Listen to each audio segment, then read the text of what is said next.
మీరు పిఠాపురం నుండి ఓటు హక్కు వినియోగించుకున్నారండి? నిర్ణయించుకున్నాను. చేశారండి. మీరు మరి ఒక పక్కన జనసేన అధినేత పవన్ కళ్యాణ్ గారు, మరో పక్క వైసీపీ నుండి వంగగీత గారు పోటీ చేయడం జరిగింది. వంగగీత గారు ఆల్రెడీ మీకు పరిచయస్తులు, ఇక్కడ స్థానికంగా ఒకసారి ఎమ్మెల్యేగా పోటీ చేశారు. రెండు సార్లు చేశారు.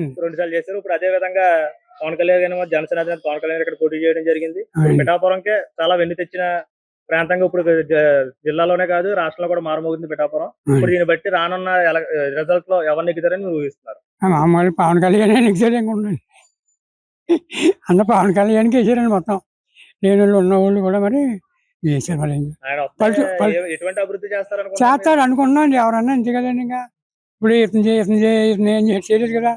అలాగే ఇంకా ఆకాశాన్ని అందించి వెళ్ళిపోలేదు. ఇప్పుడు ఇవాళ చిన్న చిన్న పేదవాళ్ళు ఉన్నారు. వాళ్ళంతా మరి ఎలా బతుకుతారు చెప్పండి. ఉన్నవాళ్ళు పర్లేదు, ఎలాగైనా కట్టుబడి తినేస్తారు. లేని వాళ్ళు ఎలా బతుకుతారు చెప్పండి. ఏదో దుకాణం మీదకి వెళ్ళబోతులకి 500 ఉంటే కానీ ఏమో మంచిగా ఉంటారు అక్కడ కింద సామానం. అదేంటి అందుకే బాగా లేబర్ ఉన్నారు. మరి ఉన్నవాళ్ళు ఎలా తినేస్తాడండి, మరి లేని వాళ్ళు ఎలా తింటారు మీరు చెప్పండి. ఒకసారి పెంచి కూకుంటాను అదనమాట. ఏదో కొంత ఇచ్చేస్తాడేమో అని బాగుండి కేసీఆర్ పవన్ కళ్యాణ్కి అంటే నెగ్గుతారంటారా పవన్ కళ్యాణ్ గారు?